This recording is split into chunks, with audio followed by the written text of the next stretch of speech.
Hello my fellow YouTubers. What do we have today for you? As long expected, we have the $12.99 Panigale S.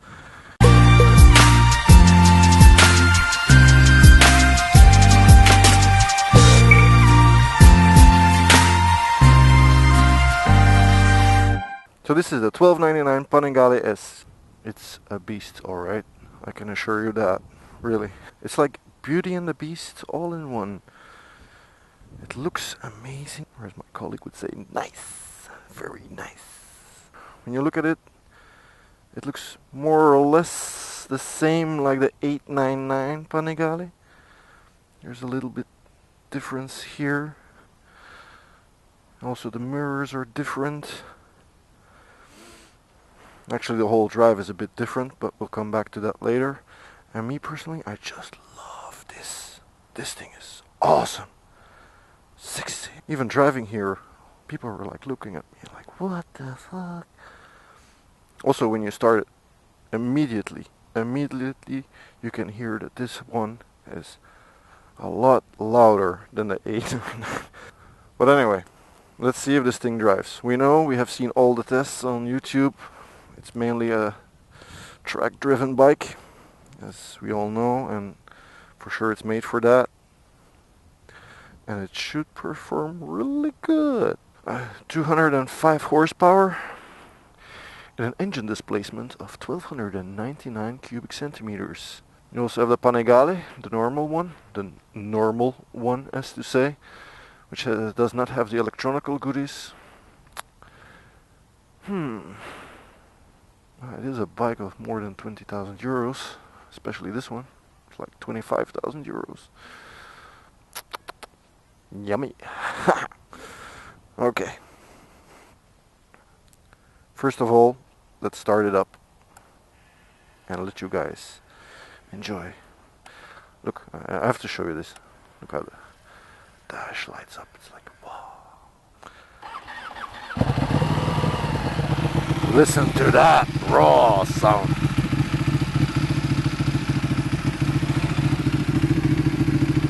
I can assure you, it's a lot louder than the 899. A lot.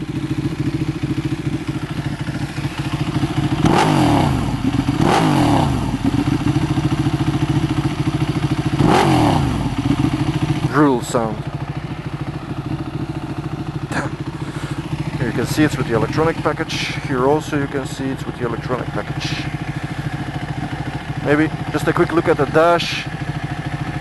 You can very easily switch with this button between race, sports and wet mode.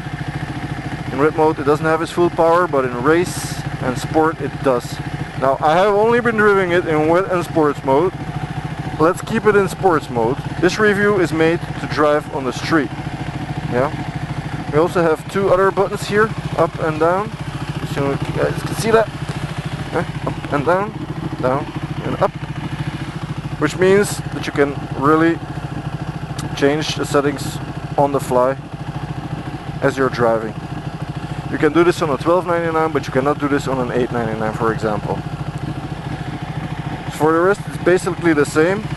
Your programs, computer up, computer down, lights, and the extra two buttons here. Starting button, of course, and the emergency stop. Nice. Very nice. Anyway, which is important, let's take it for a spin, because we're all wondering about how this baby drives.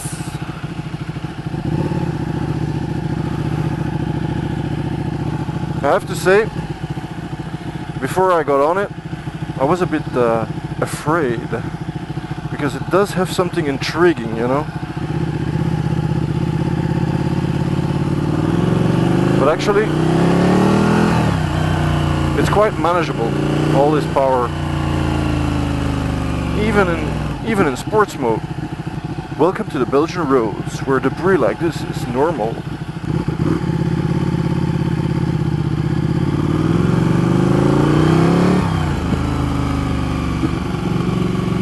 Okay, my first impression is that it's bigger than the 899. I'm like 180, and I have to say that actually It feels more comfortable. It's like I have more space. My legs are not so high up.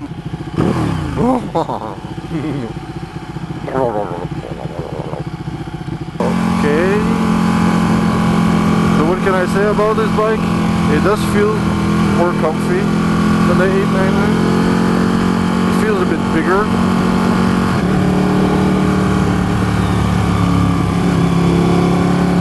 Of course, it has a bigger engine, more horsepower.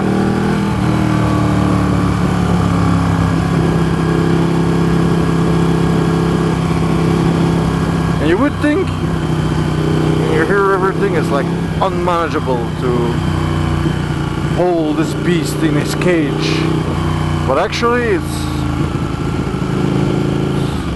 quite doable. I'm still using the clutch for downshift, and I shouldn't, because this one has actually a quick shifter for up and down shifting. See? Let's start. Up, up, up, down. Never use the clutch. Makes you lazy, but it's also very handy if you ask me. So let's start with the beginning. Mirrors are to me okay. They give about the same visibility as an 899. They're not the best. You have to put your arms a bit on the inside to see everything, but I think these bikes are not made to look in the mirrors. You don't need to. Oh, it's fucking loud! Woo! Now, I have not driven an 1199. Sorry to say that. But I have been told that the 1199 is much more aggressive. You really have to fight constantly with the bike, the handlebars to get it going. And this one should be much more accessible.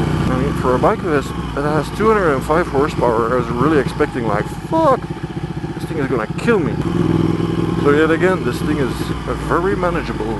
It also heats my buttocks a bit, just like the 899 does. Porsche, very nice. Biker, very nice. My feeling is also that the brakes are a bit better than on the 899. And they should be, actually. So again, the sitting position. For me, I'm 180. It does feel better, actually, than the 899. The 899 feels a bit small to me. And this is actually a great size. So is this bike accessible for normal road use? My first impression would be to say yes, actually. Even though I read on the internet it has 50% more torque. See? Always people looking at you here. It's a nice. It's the police. Hopla! Downshifting without hands. Woo! But it does have punch to it. Would I recommend this bike to a novice driver? Not at all. Not at all. Holy mother of God. I didn't even open the throttle yet. Can you drive this? Yes. Is it made for this? No. The good thing is you have a bit of both.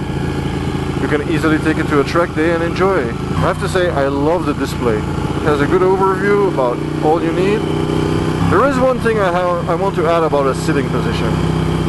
In this electronic package, it adds this extra bump or this extra stuff on the damper or on the spring. So it adds this extra stuff on the spring, and it's bugging me. People are too nice when you're driving a motorcycle.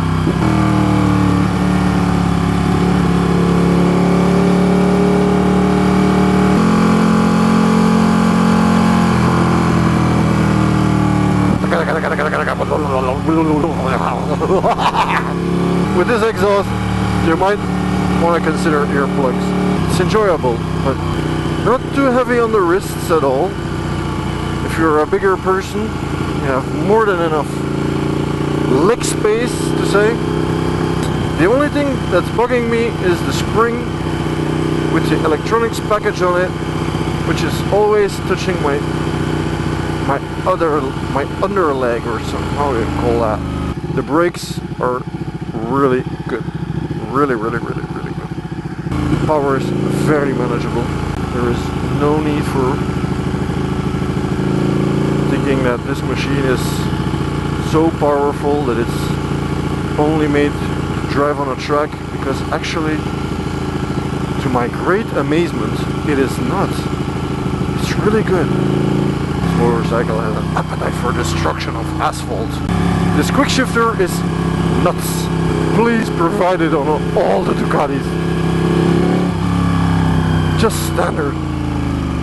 Except for the fact that I have this spring in my leg all of the time. I have to say that I like it. I like it even more than the 899. Okay, the 899 you have to push it a bit more to get the same result, but hola. But trust you me, this thing is very easy to lose your license with. Like I said,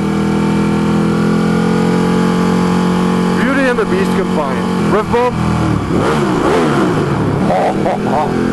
What I don't like about the turning lights, and it's not just for this one, it's also for the 899. It's not so well placed. I always have to take my hand off the handlebars and I'm sorry. I touched the gas. It has torque all around. There's horsepower all around. This motorcycle is phenomenal. Now that I feel a bit more comfortable on it, it does have in common the sitting position of the 899, and the 899 is, don't get me wrong, a very nice bike. This one just feels a bit bigger. It's really a good bike. It's very nice. Sitting position is the most important to me. The torque it provides is very sufficient. The quick shifter up and down, it's a dream. It goes very smoothly, even at low speeds, high speeds, nah, doesn't matter, just goes very well. The only thing that keeps bugging me is this thing. Oh, relight.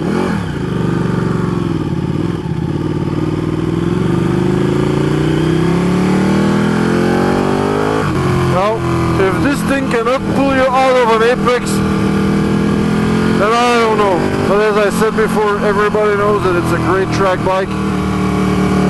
The main question here is, can you drive it on the street? And my answer to this question is, yes you can. Yes you can. You can keep it as a track bike and also enjoy it on the road for Sunday drives with your friends.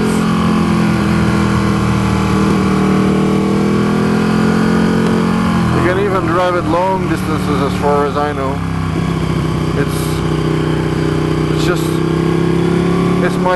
It's my kind of bike. It's not made for driving slow, it's obvious. But you can drive it slow and it's enjoyable. You don't have to be shifting gears all the time because it has all the torque, all the power that you need in. Right there, it's ready for you. You ask for it, you get it. See, in places like this, the only gear you need is first. Second is actually already a bit too much. It starts to say, no, I don't agree with that. So as I said, it's a manageable bike. In the beginning, when I was thinking to do a review about this one, or first impressions, anyway, give my opinion about this motorcycle. The 1299 Panigale S. I was a bit intrigued. I was like, fuck, if I get on that, that'll be the last ride I ever make. Nevertheless, I am more than happy to say that it is manageable and it's nice to drive. Okay, the Springer is annoying. Do not buy the Panigale S, buy the normal one. It doesn't have that. The red lights. Gotta love them. Okay, this is definitely a license loser. If you can act normal with it, definitely buy it. The first time I got on it, it felt a bit heavy, but I have totally forgotten about that. Guys, I can welcome you to my new dream bike. My final plea is that this is an absolute wet dream. Really. They say that 2-cylinders don't drive so smooth. Well, I can assure you that this drives very smooth. It has amazing torque. It has more than sufficient horsepower. I don't think I even touched like 30% of it. It sounds amazing. You might want to need some earplugs, but the sound is great. But I like loud pipes, so that's a personal opinion. I think it's safe because people can hear you from miles away. The sitting position is impressively nice. I think it doesn't make you feel like you're on a rocket, but you're comfy and you're a bit upright, but you can also change it. I mean, there is time, there is move. Ah, fuck it. There is more than enough space to move around, for sure. I can imagine if you take it to a track day, you can feel straight away how much torque it has. So I can imagine if you really want to use all that horsepower, that means fighting gravity, because this bike will take you places. The quick shifter, I love that. To be honest, I would love to take this thing to the track and try it there.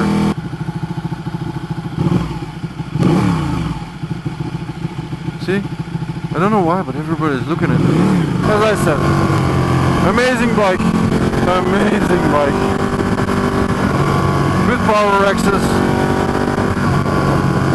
Nice range of torque. Amazing quick shifter.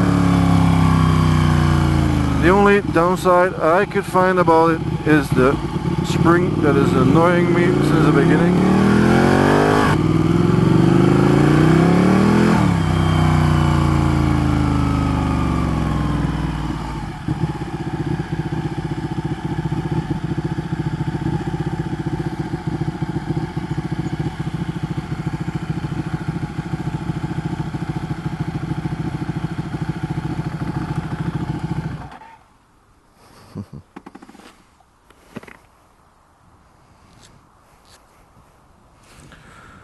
So well guys, thank you for watching. Make sure to subscribe to this channel if you didn't already, because there will be coming a lot more amazing videos, and just subscribe. Ciao.